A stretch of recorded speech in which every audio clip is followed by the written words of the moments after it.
There he is. There you are, but I still don't think you're streaming. You trying to do it Window Cleaning Nation? We're streaming live. Yeah, we're streaming live on mine my own personal account, but for some reason it's not. I'll just have to transfer it that way. I have to do it the old school way here. But everybody, welcome to the Squeegee U Podcast. So happy to have you with us. And we had some technical difficulties here. I'm not sure exactly what I have to work through here, but we appreciate having a couple really good guys here with us. So we've got, first of all, Jersey from WCR. We're happy to have you. How you doing, bud? I'm good, man. I'm good. This is technical issues. We got all this tech savvy people, and it's about right. I know. All right. It's about right. Yeah, but we're glad to have you on. We have a lot of wonderful things that we're gonna get to talk with you about. But we also have Kevin Hargis with us. How you doing, bud? Oh, I'm doing great. Thanks for asking. Good. It's so good to have you. I was excited to have you because I know we had you on with who was it? Was who did we have you on with? Was it with Jake? Yeah. No, was a guy from New England that. Oh, that's right. Yes. Going all that. Yeah. But you were a really good addition to the conversation. So I was really looking forward to having you here. Talking with Jersey, you've been in the industry for such a long time. Kevin has as well. Although I've been cleaning windows for 25 years, I really haven't been in the industry up until about maybe 2019 when I started participating in the IWCA. But we've seen a lot of things change in those years. And so you've been the host of the WCR Nation for 8.5 years now, right? Yeah. Been a very long time. Yeah. So how did you fall into that? Was that your idea, or did someone ask you to host that podcast, or how did that come about? Yeah, so I ended up selling my window cleaning company to my operations guy, and I was a consultant for 4 years. That was kind of part of our buyout thing. And I was talking with Chris, and he goes, well, why don't you come do live chat for WCR at the time? A lot smaller, you know. So I started doing that 10 years ago. And then after about a year, we were like, we should do something to like kind of bump up the exposure and everything else. And at the time we were like, well, we really want to start kind of a media company and have everything where it's like, window cleaning TV, basically. It's kind of like a channel. So we started doing that. And I just forgot to look at the calendar, and 8.5 years later, still doing it. So I haven't missed 1 week. That's still my claim to fame. That is amazing. That is amazing because that's for those of us who are involved in any type of media, you know what that's like. Oops, sorry, getting some feedback here. But yeah, I was going to say that part of it is the hard part, is to keep with something that it's not like anybody gets rich from media. You got to really enjoy just genuinely helping people to keep kind of putting stuff out there. So it's been fun though. It's been pretty life-changing. Yeah. So I titled this, kind of you're influencing a generation. And I really feel like that's what you've done, Jersey, because you started the window cleaners that are now, that are, I wouldn't say prominent, but, just well-known or out there. They came in, they started their business right about that time when you started, WCR Nation. So everyone was looking towards people who they could kind of follow or get advice from. So they had you, of course, they had Luke, the window cleaner. How long has Squeegee Life been at that time, or they're more recent? They're relatively recent. They've done more episodes because at one point I think they were going twice a week, I believe. But I think they've been around. TJ will yell at me, but probably 4 years, something like that. They've been going on quite a while. That's still impressive. Yeah, 4 years, and they're doing it weekly. So that's a lot of work. We're trying to keep it weekly as well. And so I'm very well aware of how long that was. Now, I hosted a couple other podcasts, and like the Into the Flow one was typically like every other doing it. But that was a ton of work. So, and a lot of the podcast is you just talking to the audience, right? So you're just sharing your knowledge. Where are you getting this information? Is this your accumulation of things, or are you, kind of borrowing from other people that you admire or you've learned from, or how are you picking your topics? Yeah, I don't think there's a way to go through life without like pulling little bits from everybody else. Like literally anybody you talk to. I mean, some of the biggest things that I've ever learned about business was like, at a conference sitting in a restaurant and somebody just mentioned something and you're like, It wasn't at a class. It wasn't, I didn't see it on YouTube, you know, and kind of reinventing how it works out is just, you know, really, I just think that's knowing or liking an industry and kind of talking about it, you know? So yeah, every podcast that I do is just, I take 5 bullet points and I literally put them on like my notes app and I babble for 30 minutes. Each one is 5 minutes and that's 30 minutes, you know? So, right. So what are some of the consistent questions that you get from people who are viewers that you're constantly answering over and over again that are kind of stand out? Yeah. What's kind of cool about this whole thing and doing it so long is that I am more for people in the first couple years, right? So once they do this for a while, all of a sudden they kind of merge out and don't watch it as much. They kind of think they've gotten it figured out. So I'm dealing with a lot of new people all the time, which is very, very cool. So a lot of the questions that I do get are very repetitive, like, you know, what should I charge for XYZ, right? There's 3 types of window cleaning. What do I charge? You know, that kind of stuff. How do I get more customers? You know, that kind of thing comes up a lot. I can't talk about the same thing every single week, so I kind of have to break it up. But every episode that I do is really kind of based off of enough of the questions that I get, you know, and a lot of them have a standard answer, like, you know, a route window per pane, you're talking $2 per side. That's like average, right? So you can continue to say that, but somebody who's watching the show, say today, maybe hasn't seen yesterday's show or, you know, may not watch tomorrow. So when you talk about this, the times change. When I started, I remember I was still charging $1 a pane a side, you know, so it's like prices have changed and concepts have changed. Water fed's a thing. And, you know, it just kind of merges that way. Yeah. What kind of satisfaction do you get in helping someone with that? Because I know there's a balance, right? Because you obviously want to help people, but there can also be frustration, especially if someone is maybe not taking the advice you're giving, or maybe doesn't seem like they're appreciating it. Where do you find that satisfaction? Yeah, I think the biggest thing to kind of put out there is I always tell people I'm just a dummy with a camera. Like literally, I don't know any more than anybody. I just talk, right? So if you come on to something, you start doing social media and you're like, you got to do it this way. Then people get angry because they're like, well, don't tell me how to, you know, they want to know how to do something or maybe get some tips, but I'm just talking. Like if you want to listen, cool. If you don't, then cool. So you know, I don't get the haters as much. Very, very seldom. More people that I get are through like live chat through WCR or like phone calls where people don't know who they're talking to necessarily. It's just some random person that kind of called and they feel like giving a little bit of gripe. But for the most part, everybody is really awesome. And I mean, this sounds super corny, but the best thing that anybody could possibly do, and you know this because you've done content in Hargis, you've done this too, is this the amount of stuff that you do to genuinely help people. None of us are getting rich from, especially media, right? If I go to a convention, which by the way, WCR is coming up in just a couple weeks. If I go there and I talk to a bunch of people and I'm sitting in a restaurant or I'm in a lobby or I go to a bar, I don't drink. I don't care if anybody does. I just personally don't, but I'm in the bar because that's where everybody is. And if I could just talk to people, that literally and genuinely is you just wanting to help people. And like, if I could give somebody something or help them think of something, that literally is kind of what drives it. So I know you guys are the same way, but I think part is really worth it. Drives it for me. Tony Robbins says you have to give to grow and you have to grow to give. Yeah. You know, so if when you give out something to somebody, you're growing internally, not just from the aspect that the information that's going through your head and that you're giving out, but the gratitude that you get from other people and the personal satisfaction, you know, that grows you as a person.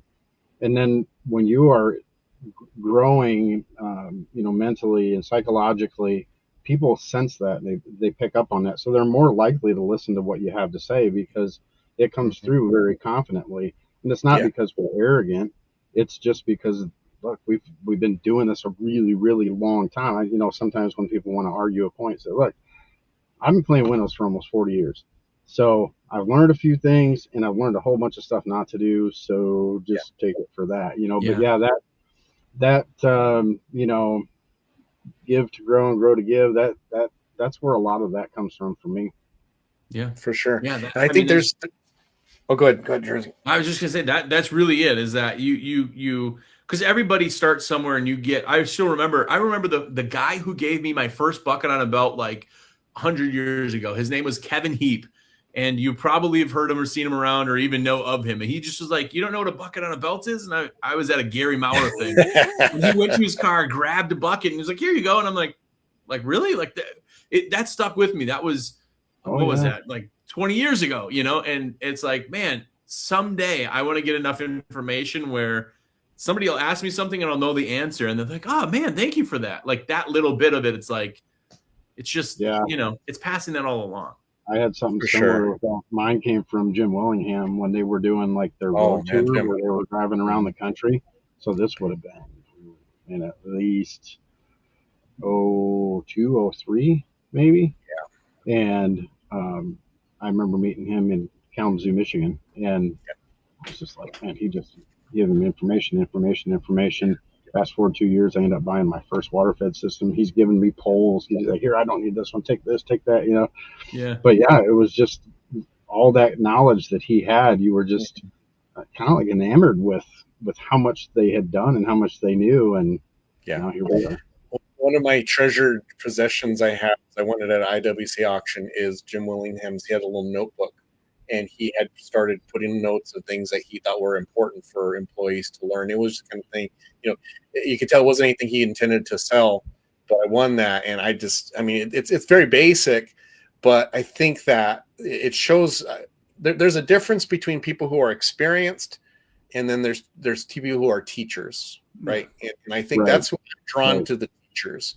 I'm drawn to the people who are able to not just say, hey, this is how you do it, but they say, hey, let's take some time and help you understand how to do this. Mm-hmm. And so when I look at I watch your videos, I don't watch every single one, but when I do catch it, that comes out with you. And so, it's like you said, it's easy to say, oh, well, there's only a certain amount of topics I can talk about. I try to mix them up as best I can. And you get a new audience. But the fact that you are still excited to teach that new audience is different. And that's what makes you stand out, I think. And half the time when I'm listening to your whatever topic you're talking about, I'm nodding. I'm like, yeah. Why don't more people know that? Yeah, I'm glad he's saying that finally, because people need to hear this because they're not doing it, And I have some videos from yours that we're going to watch, and we'll talk about that. But that, I think, is what helps you to stay fresh after 8.5 years, is your ability to kind of hone in on needs, because I think there's needs in the industry that change over, from year to year. And I think a big one, like for instance, is with waterfed. Once waterfed became much more easier to gain, and then you've got this influx of young people coming in, and they're only waterfed because that's the easiest thing to learn. Well, that's a whole other set of issues now that new window cleaners have to deal with that I didn't have to deal with because I came up with the Squeegee and a mop. And so you've been good at just kind of keeping your finger on the pulse of what's new in the industry that we need to talk about. And like you said, what's a new window cleaner need to know in order to be able to be successful. So I've appreciated that about your podcast for sure. I appreciate that. Yeah. And it's always changing. That, like 3 years ago, there was no such thing as door knocking for window cleaning. And now all of a sudden it's, TikTok famous kind of, it's like, that's just what happens. It's, you guys have all gone through the carbon fiber wars where there was no carbon fiber in waterfed. And then it came and they kept getting thinner and lighter and thinner and lighter until they just would shatter. And they're like, oh, we went too far. And then it's just, now it's a thing, and now people are onto something else, it's always changing. Yeah, for sure. So what are you excited about in the industry? You've been able to see a lot of change, and like I said, you've kind of ushered in a generation, been at the forefront of that. What are some things that you're excited to see about the future? Well, personally, as your sexy co-host is showing off the Sorbo logo, that has been that's literally been in the works for 2 years. Like I was in California almost like 18 months ago when one of our first meetings to kind of do this, and that part of it just allows us to kind of take a real big piece of history and continue to go with that. And it sounds like nothing to a lot of other people. They're like, "Oh, cool, you bought like a tool," but the history part of it, right? So absolutely. As you're starting to see this, Unger has sold to Bissell, right? Sorbo now is sold to us, and it's like, okay, well, where's Ettore at? You got, their travel team is kind of merging out, and Kevin's now with them, who's an amazing guy, and it's like, okay, what are they going to do? So, all the excitement is kind of to see where revitalizing's come from, where the new ideas are coming from, and what in an industry like the mousetrap, the squeegee was invented in, the early 1900s, and yet we still use a version of that's almost the same. It's like innovation and that brain of the new person is kind of what really excites me. Is there's always something new to kind of continue or to bring up or to change, or there's always these little things that keep it fresh, which is cool, I think. Yeah. Tyler Blue has an important point, and this is what I was talking about, the difference between being experienced and being a teacher. He says on that topic, do y'all feel people fresh to starting their business often ask so many questions? It's like they want to succeed off your growing pains. I will help anyone, but at a point they need to figure something out on their own. And I absolutely, I get that feeling for sure. Yeah. But I think that there's something in individuals, I feel like myself, that doesn't see that as they're growing off my growing pains. I'm like, hey, I want you to avoid these growing pains. I'm going to share this information because I can remember I started in 2000. The first 3 or 4 years were rough. I had no one teaching me. Everything I had to learn, I had to scrap for, right? And I get a chance to work as a subcontractor for another window cleaner, and I'm spending half my time watching them. Like, what are they doing? Oh, how do they avoid that line? I'm always getting that line right there, but they don't have it. What are they doing? Asking them about what soap they're using, looking at what squeegees they had. Because I said this on the Squeegee Life podcast. I literally thought Ettore was the only squeegee that existed, and I thought that it only came in an 18 and an 8-inch. I thought that was it.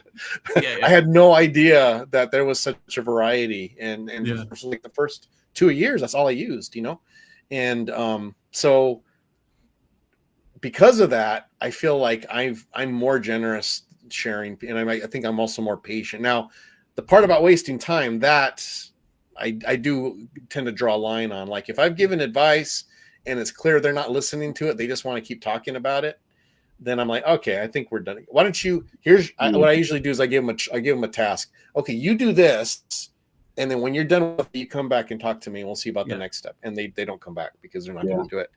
But so you do have to value your time.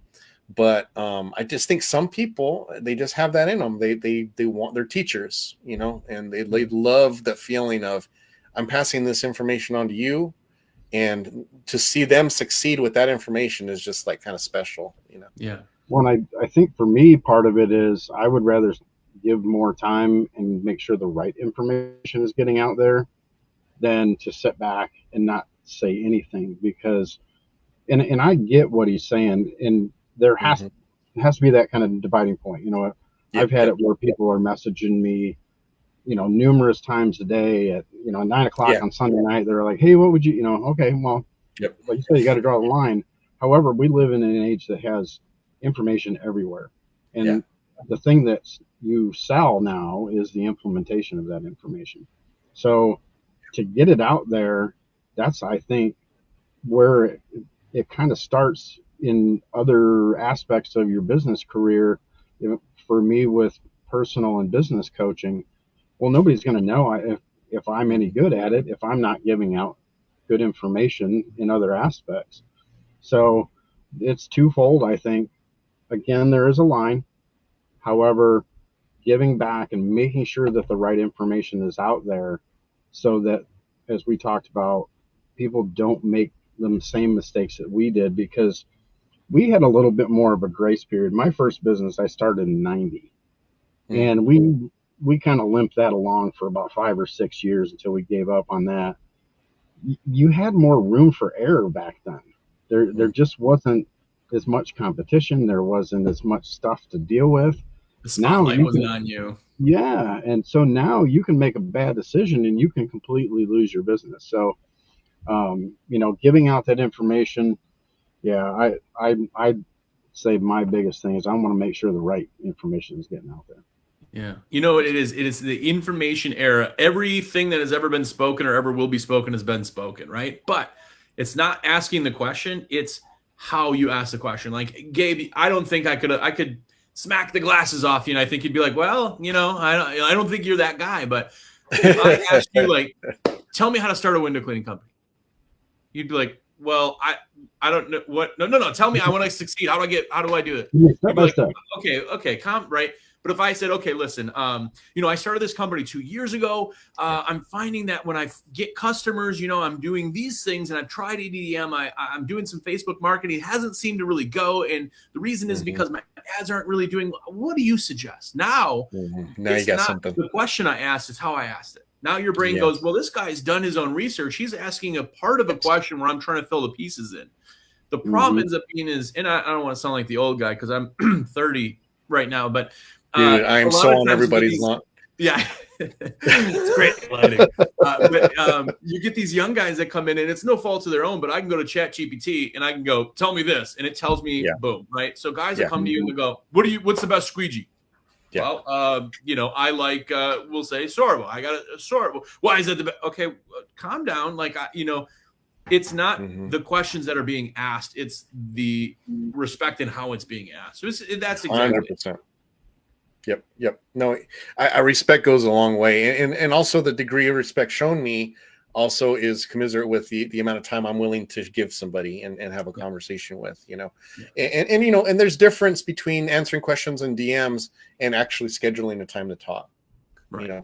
That's and I've done that where I've had to kind of push back on it, where we've had some pretty good discussions, and they look, at this point I have to value my time and my family's time. And so if you want to continue this further, I charge this per hour. I can definitely set something up for you. Yep. But even then, if that doesn't go through, I've had a few people that had ended up coming to me either on the job site, or I've had two that have come to the house and they brought me a bottle of whiskey, or they brought me, just something to show the gratitude. And they're like, oh, we're so grateful for all the information.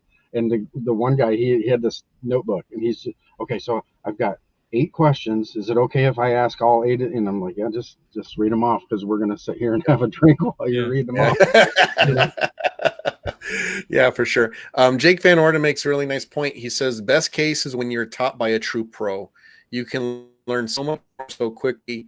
YouTube videos are great, but when you have someone teaching you hands-on, it's night and day difference, and that's really the foundation of Squeegee U, both with the in-person training that we do and trying to help people, right there, whether it's on Zoom or literally in person.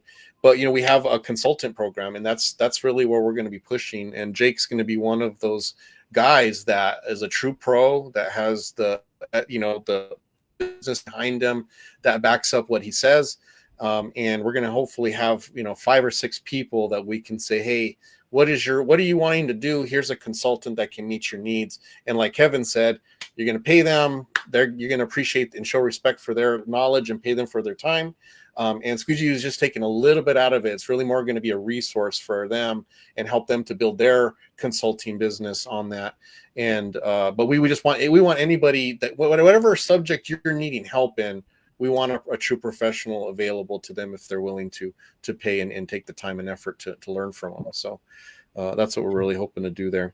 There's a difference too between somebody who's been doing this a long time and kept their ears closed. I still got a guy who's been doing this like 30 years. He's a customer of mine and always is breaking my back on these type of things. He still uses wood ladders because they're just so much better.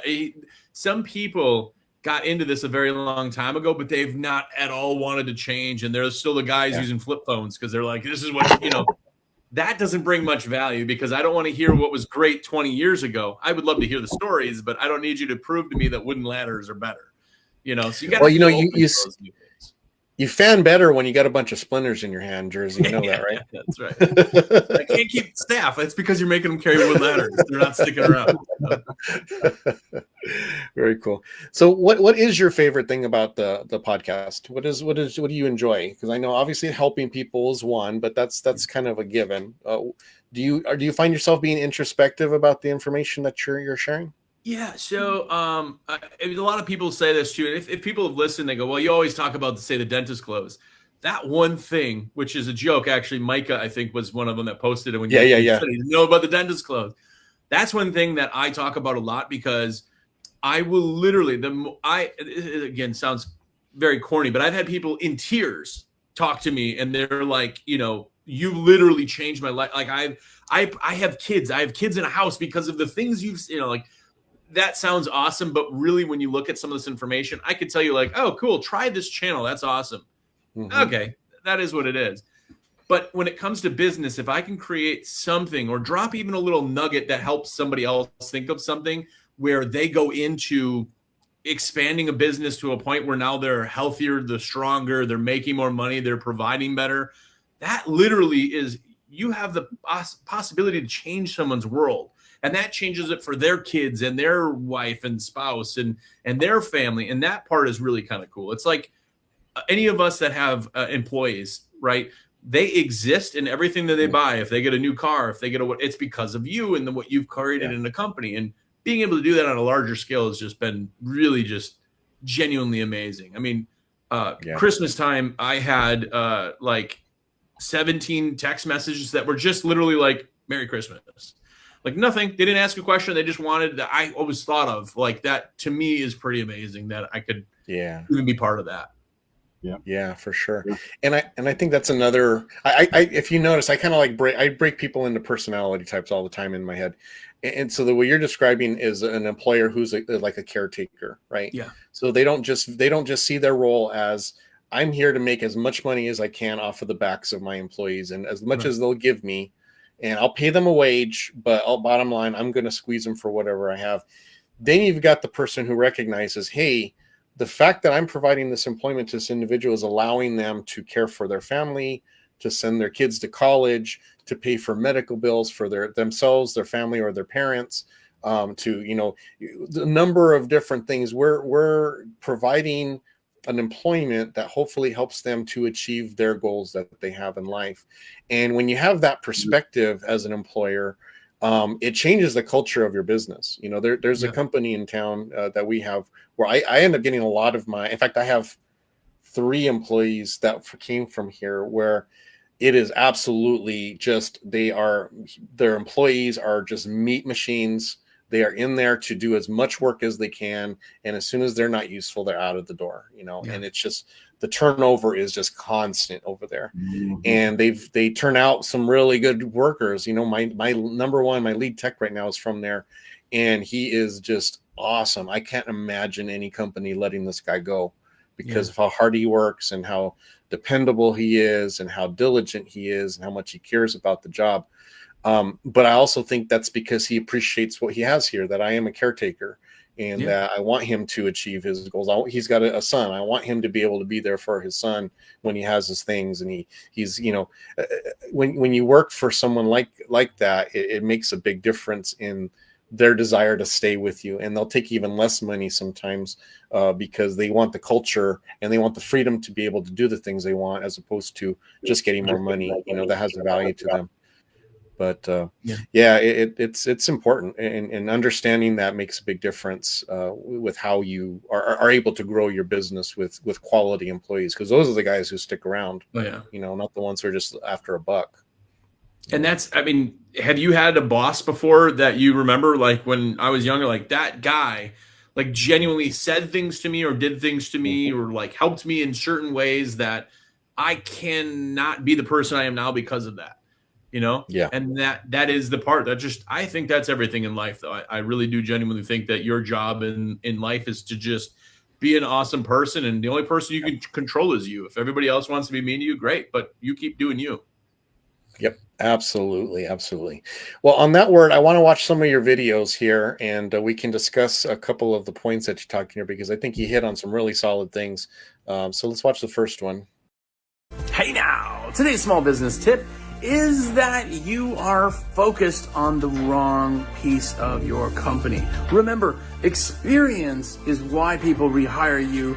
It is why they will use you frequently, why they will talk about you to their friends, why they'll refer you. It's experience that counts. So make sure you're making an amazing experience.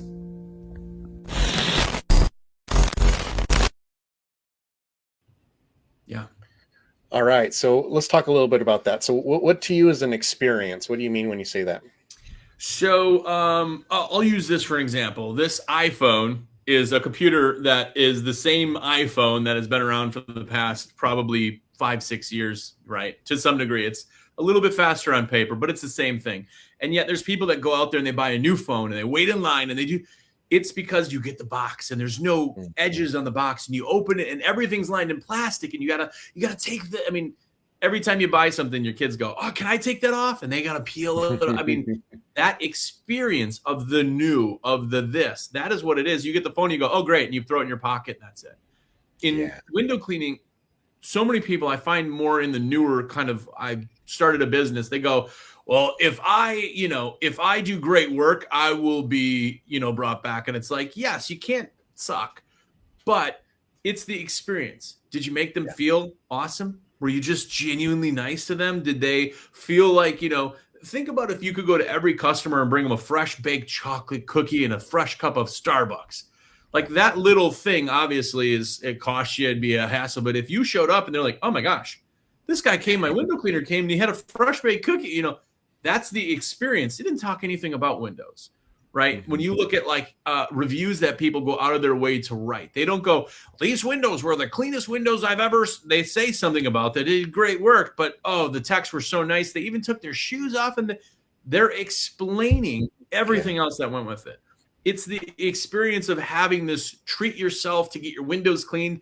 If I don't get my windows cleaned, I don't pass away, right? I don't lose something. Like I'm getting my windows cleaned because it's a treat for me. That is the experience of the whole thing. And I think that sometimes people really miss that. They think that they get brought back because of their price was their cheapest. I was the cheapest in town. Okay, what if somebody else is the cheapest? Now you lost that. You have nothing, right? So the experience, I think, is the most valuable part of why customers are as loyal as they can be and why they continue to come back. And that goes to a lot where I tell people is that good companies sell a service, great companies sell an outcome, exceptional companies sell feelings. Yeah. And a lot of times people ask, well, how do you sell a feeling in window cleaning? And it's how the customer feels when you're there, how it makes them feel to be around you, to be around your people. And it can be a little bit more so in commercial where you have a contact and then a lot of other people are affected by what you do. I don't know how many times we come in and we'll do some work somewhere and there's people that are in that office area or in that building and I go, oh, thank you so much for doing the windows. They look so great. And what we're doing is doing windows, but we give them a good feeling. And then our customer looks like the hero because they got the windows done. So that's really goes to a lot of what we're talking about there is giving that feeling, selling that experience that people want. So the next time somebody comes and says, well, I can give you a cheaper price. Yeah, but you're not going to give me the same feeling. And that's where customer loyalty comes in. Yeah, for sure. I have, so this is a plug for the IWC convention. I'm going to be teaching a class. I did it last year. It's an etiquette class, but in it, I talk about this guy, Elmer Wheeler. He was a big prominent kind of salesman back in the day in the 50s, but he had a saying, sell the steak. And it's because, a lot of people can make steaks, but when it's the sizzle, listening to the sizzle, that you're already thinking, oh, what is that steak going to taste like? And you're getting excited. And I always compare it to when you're at the Mexican restaurant, you're looking at your menu and you're trying to figure out, oh, what do I want? And then you hear the fajitas come, right? And it's, and everybody looks to see what that is. And then they're looking, oh, look at that. That looks really good. And inevitably I end up getting the fajitas. But it's kind of what it is with window cleaning. There's a lot of good window cleaners out there. When you're talking about just technique, you're talking about quality of glass. But if that window cleaner shows up and they stomps mud all over the customer's carpet, or they come in and they were creepy, right? Or they come in and they're using the customer's like chair to stand up on or standing on the bed or whatever. It could be a million things. As soon as that customer is uneasy with that window cleaner, they've lost a customer. Yeah. They're never because that experience is bad. Yeah, we have a customer, it's actually monthly residential. And she got our name from a friend of hers. When we came in, there's some high stuff. We did it all with poles. We didn't bring any ladders in. And one of the comments she was making was like, yeah, I'm so glad you're using a pole because the last company that was here, they would come in with their big ladders and they would bang them around. And this house is absolutely immaculate. I mean, it is immaculate. And so that was a feeling. There's nothing wrong with using a ladder, but for her, it just seemed not right. And she was now worried about the interior of her home. What if the ladder falls? What if they knock something down? What if they put a hole in the wall? And then how we work with that. And when we show up every month, hi, how you know, and they're just like, come on in. Here's the door code, you know. So her husband was there last time, and he wasn't answering the door, so she just gave me the door code because she wasn't there. And he's like, oh, I came walking in, and he's sitting there. He just oh, you got the door code too, huh? Yeah, think about like the exaggerated makes it easy to understand, but when you think about, say somebody's like, oh man, I got all this money together and I want to get my windows cleaned. Oh, it's gonna look so nice, you know, it's spring, the flowers are coming, and you walk in and somehow magically you go, okay, done, it's done, go ahead and pay me. They go, oh, okay. Like it's not about the clean windows, right? You can't do bad work. I always say that, but it's about everything else. How are you treated? I just tell people when I'm in somebody's house and I say, I work for you. So whatever you want me to do or what me to need, that's what I'm here for. They don't care what it costs then. They don't care what it is. They're just like, wow, okay. Yeah. You know, that. Yeah, customers want to feel validated. You know, even if they ask a question that makes no sense to an experienced window cleaner, they just want to be heard. And if you just take the time and don't make them feel dumb, or don't say, oh, there's no way that'll happen, where you just kind of brush off their concern. Yeah. Just say, oh, no, I totally get why you'd feel that. Let me show you why you don't have to worry about that. And then you sit there, explain this and this and this. You know, does that make sense? Oh, yeah, no, that makes perfect sense. Thank you for explaining it to me. And then they don't worry about it. But if you just say, look, I'm the professional here. I'm telling you that would never happen, right? Mm-hmm. That's a bad experience. They're not going to call you back, even if you're right. But that's not important here. It's like exactly what you said, Jersey, is how are they feeling after that interaction? Yeah. So we want to always try to make them feel good on that. So, all right, well, let's move on to the next one here. One more times. Oh, often, I like this one. How often should I follow up with leads that ghosted me? Oh, that is that's interesting. I wanted to show you how common this is. If you're watching the video right now and you've ever been ghosted by any customer ever, just somebody's just stopped taking your calls and pretends they don't exist, give the video a thumbs up and you will see how many people. It'll be basically 100%. It's crazy. The thing is that when you're talking to people, you know, they go like this. That's instantly like, you know, you start talking, like, no, they're trying to shut down the conversation. The same thing happens when people are not as interested. They don't want to take the time to talk to you because you're like, oh, the guy's going to push me. He's going to talk. He's going to do. That's why you get ghosted. And I will 100% continue to contact them a couple more times until I blatantly say, and I'll do this with customers that we're working on, you know, with window cleaning stuff, because people get busy and seasons and everything else. It's my job to remember, right? If you contact me and you're like, hey, I'm thinking about this. What do you think? We'll talk about it. My job is to help you figure things out, right? Your job is to go clean windows, make a bunch of money. That's what it is. Same thing with window cleaning. So I'm going to follow up with them, but I'm going to say eventually at the very end, be like, hey, I don't want to keep bugging you if this is just not something you want to do, but I haven't heard from you. I'm taking that, but let me know either way. We can still do this and this and this, and I would love to earn your business, but I also don't want to be a nuisance to you. So let me know, and we'll go our separate ways. What that does is it puts it right out in front.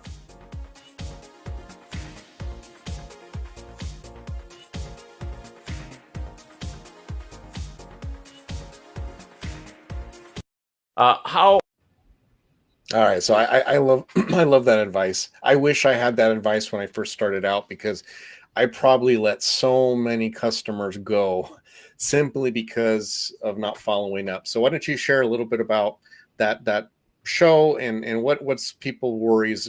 What are their worries about following up or bothering people, as they say? Yeah, and that for you it seems fresh because you're like, oh, I just talked to the guy yesterday. I just sent him a message. But what has happened in a 24-hour period, right? They've talked to their spouse. They've cooked 3 meals. They've done, you know, for them, it's not you bothering them. It's like, hey, just wanted to, you know, pop in again. The problem ends up being in the very beginning is that people they feel as like, I talked to them last week. I don't want to ask them again. I don't want to be pushy.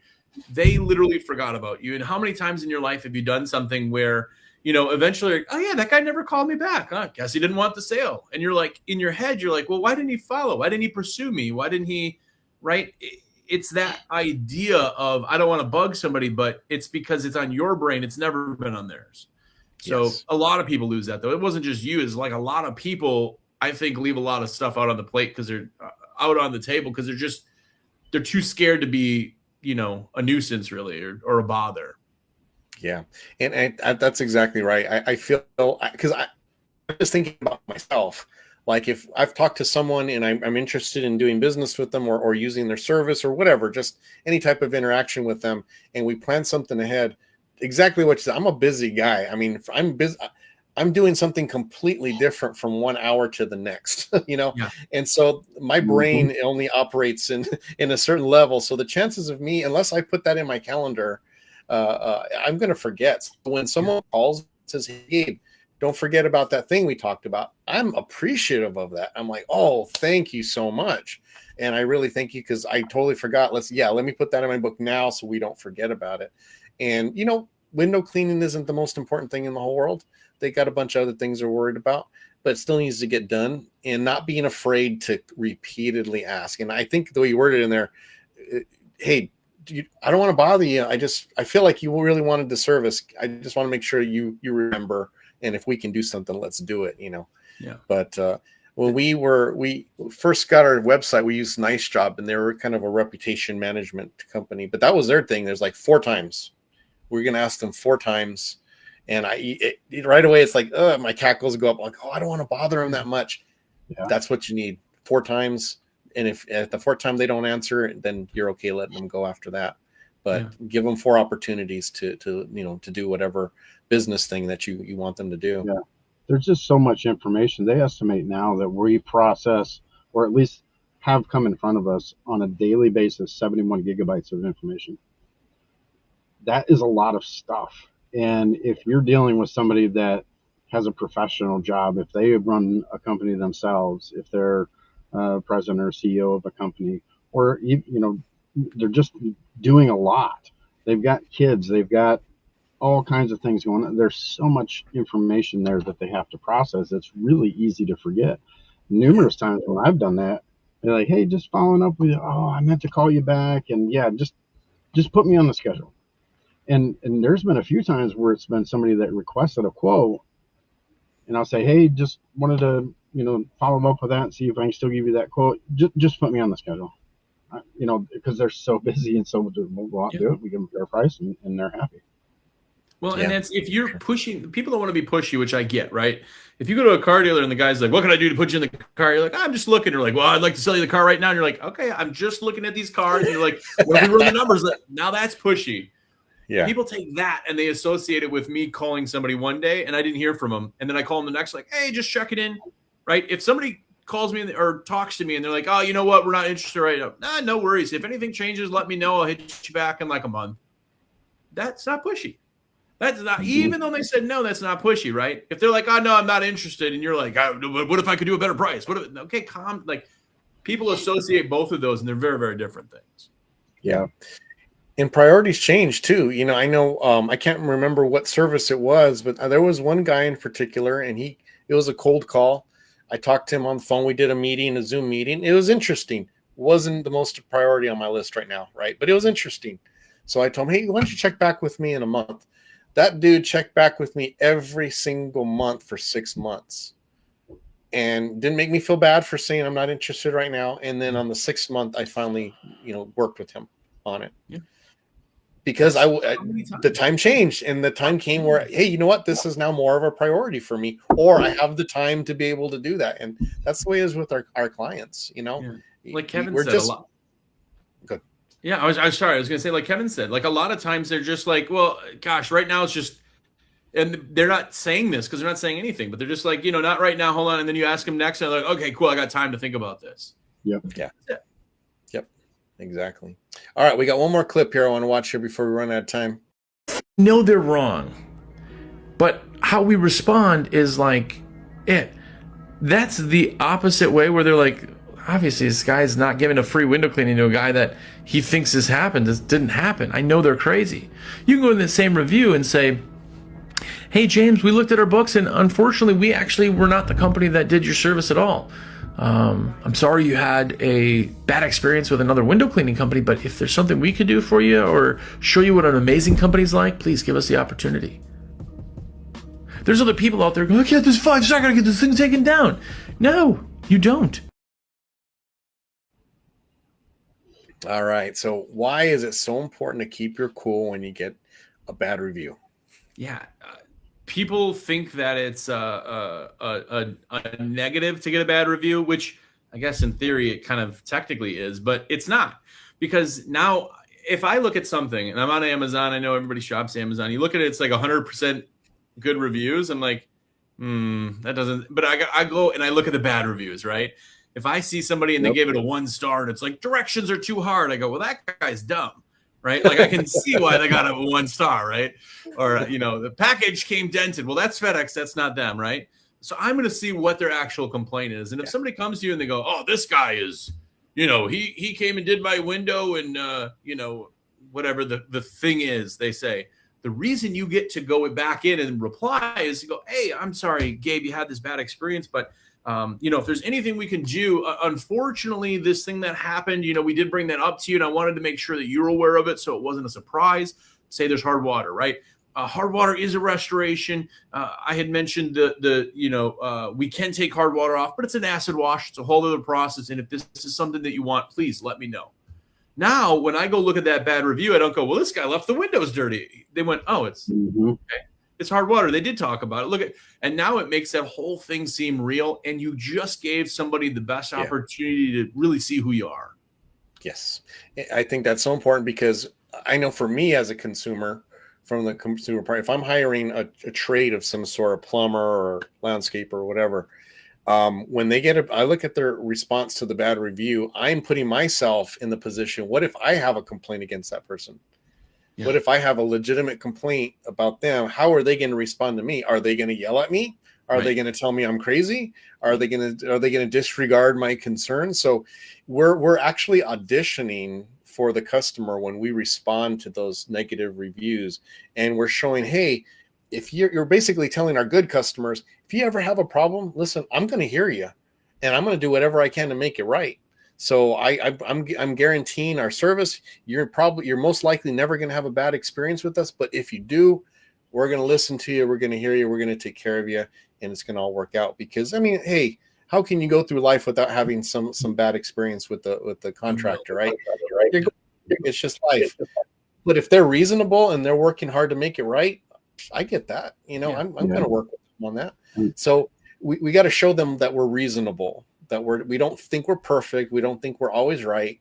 But we're professionals. We're going to do our best. But if something's wrong, hey, we're going to do everything we can to make it right. And that sends more of an important message than 5 stars, for 20. I'd rather hire a 4.8 star person that has 500 reviews than a 5-star person who only has 20 or 25 reviews, right? That tells you a lot more that those other ones than just someone who only gets the perfect reviews, or only asks the people who they think are going to give them a 5-star. And it's really, really important to keep your cool in these kind of situations because a lot of people get reactive. You see it on social media a lot where somebody challenges somebody or they say something and then they just go off. Yeah. And that screams instability and weakness. One of the best things that you can do to show strength is to keep your cool. And if you ever get one of those, that would be my advice.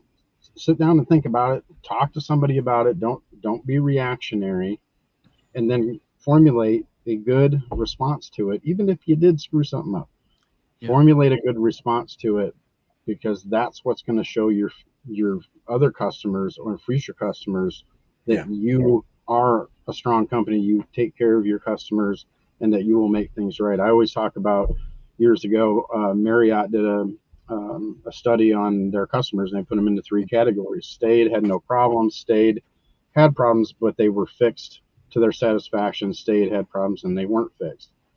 And it's the middle one that had the highest return rate. So it wasn't just the 5-star service that had the highest return rate. Certainly the 1-star service isn't going to, but that maybe 3-star that you respond really well to and you fix, that's what's going to be the higher return rate, and that's what's going to get you more customers. And keeping your cool in those situations is one of the best things that you can do. Even if it's not warranted. My favorite, so WCR, we have like 5,000 something 5-star reviews. That's great. The bad ones are fun.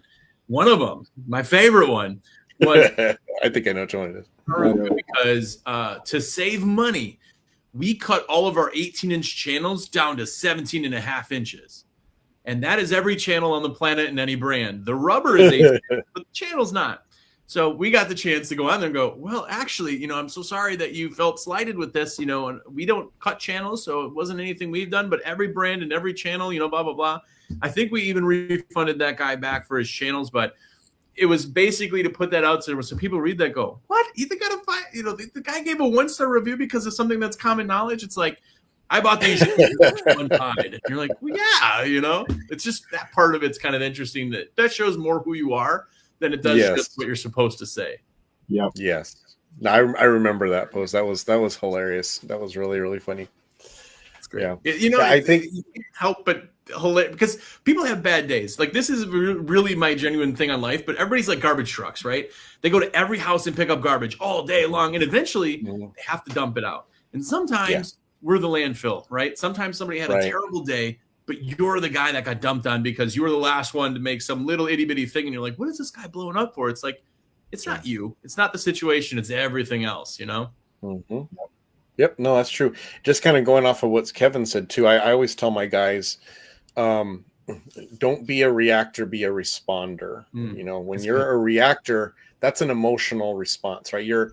Someone did something to you, you react to what they did. In other words, the other person is having control over how you are acting. But if you respond, you take a step back, you think about what happened, and then you make the action that is going to de-escalate the situation and keep things calm. And I always tell my guys, I say, hey, I don't need you to stand up for the company. Do you do your job? If someone's yelling at you and someone's telling you, hey, you guys did this and this and this, you just say, yes, sir, yes, ma'am, whatever you need to do. Just you say, look, this is something that our management can handle. We'll make sure that they get in touch as soon as they can. I'm like, I don't need you to argue with them and yell back at them and react to how they're reacting, because that's going to cause more damage to the business in the long run.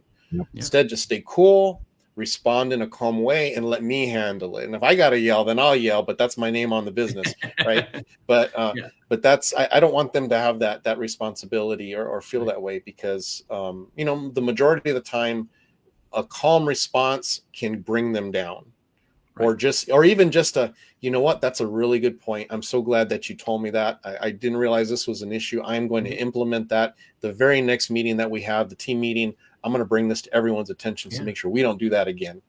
And we may not have done anything, but they heard you, they heard you are saying, I hear your complaint and I'm going to bring it up. And that's most of the time, that's all people want to hear. They just want to hear that their complaint has validity in your eyes and you're going to take it seriously. And then they're good, and then they don't ever think about it again. So a complaint is just a missed expectation. They expected fill in the blank, but it wasn't met. I expected your guys to show up and not smell like cigarette smoke, but they showed up and every one of them stunk. Okay. Now I understand your expectations. I understand what we didn't achieve, and I know how to now fix it. That's it. Sometimes they're ludicrous, but they expected every channel to be 18 inches long. They didn't know that they were 17 and a half. That was just an expectation they didn't meet, Yep. Boy, he must not eat at Subway, right?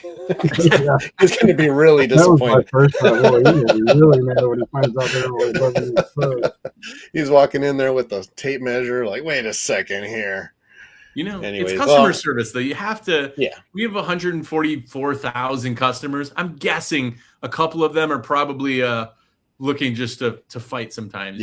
So we have an amazing group of customers. All of us do in all of our companies, but there's bound to be one or two of them that are just one's going to please them. They're just not going to be happy. Yeah.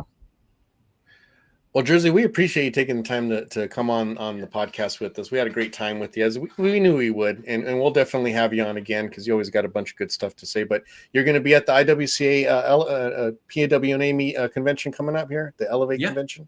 Yeah, we'll be in on Tuesday. We're coming very heavy because we have WCR, Zero, and Sorbo this year. So there's a lot of us. There's going to be a lot of us there. A lot of booths. We got a lot of free. I don't know if I'm supposed to say. We got a lot of swag to give away. So.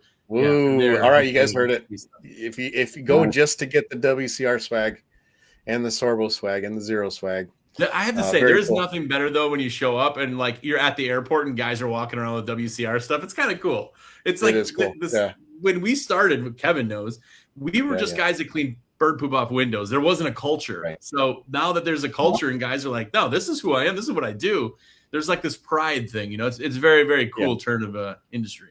Yeah, it is. No, that's something whenever I talk with either Alex or Chris, that's something I always bring up and I compliment them on is the work that they did to build that brand. And even TJ, with Squeegee Life, I've mentioned that to him as well. The branding that's hard to do. That's hard to convince someone that your brand that you invented, that you designed from your brain, is equal to a competent window cleaner, right? Yeah. If you're wearing this, it means quality. It means that you're a professional. It means you know what you're doing, and that's not an easy thing to do. And WCR has done such a great job with that, where people want to advertise for you, and that's something that I know we're trying to shoot for at Squeegee U too. But in general, any window cleaner in your community, you want someone to see your logo and think window cleaning as opposed to, that's someone who's amongst a bunch of window cleaners. Yeah. You want your brand to stand out. Oh, that's the window cleaner I want to call, Yeah. They want to be part of it as opposed to you telling them part of it. It's why everybody at one point wore Tommy Hilfiger stuff.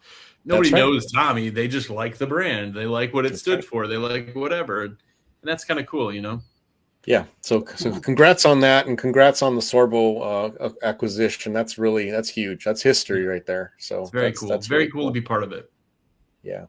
And to let everybody know too, so the IWCA has still some sponsorships that are available. In particular, the one that we talked about on our convention committee meeting this morning was the women's lunch. And that's always been a really big one, right? We had a sponsor. They had to pull out last minute, so that's open. So if there are any buddy on here who's part of whether you're watching it live or later on, who knows either can sponsor or knows someone who can sponsor, that's available. Pens I think are available too still. So there's opportunities. If you're a vendor and want to get a booth, I think we have just a few more booths left. Like we're down to the last couple.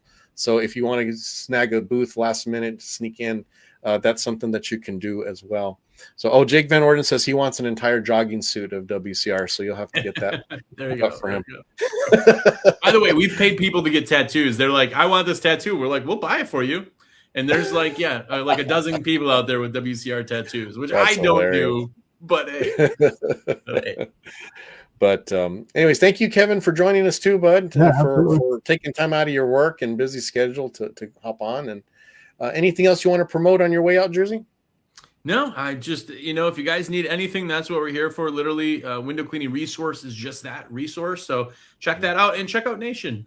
Check out American Window Cleaner Magazine. Check out all the cool resources just be part of, and put it out there. It's just, everything is good. We will have to have you come back just to talk about the magazine, because American Window Cleaner's done some really awesome things, and of course I loved it when Mike had it, but with what you guys are doing, you really turned a corner on that too. So we'll definitely have you back. I have to have you on. I wanted to have now I'm blanking on his name. I'm blanking right now, but he's a writer as well. I wanted him to be the co-host so we could have you on. We could talk about writing, but nice. We'll save that for next time. Yeah. But, thank you guys. Thank you so much. Thank you for everybody who's listening live and who's participated. We really appreciate everyone's support for the podcast. And we have a lot of plans coming this year for Squeegee U and for the Squeegee U podcast. So stay tuned. But thanks again. You guys take care, and we will see you soon. Thanks.